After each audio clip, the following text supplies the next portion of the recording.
worst danger of driving in heavy rain is hydroplaning. Now, hydroplaning is what happens when your car loses traction due to a large buildup of water under the tires. Usually your tire treads can channel their way through the water in front of them and keep in contact with the surface of the road. When the road is too wet and you're going too fast, your car can actually begin to float on top of the water and the tire tread loses contact with the road. When your tread loses contact with the road surface, you can no longer steer, you can no longer brake. This is what happens when you hydroplane. And you often don't even know that you're hydroplaning until you hit the brakes and the car goes getting out of control. Therefore, it's better not to travel at hydroplane speed to begin with, which can actually happen as slow as 35 miles per hour. So what do you do when you realize that you're hydroplaning?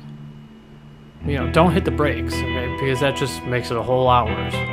Let up on the accelerator so that any remaining traction that you have can slow your speed down a little bit, and drive straight. Don't try to turn. If the car is veering off in a direction you don't want it to go, don't fight it. Just follow your wheels and take it easy. And as the car slows down, you'll get back under control.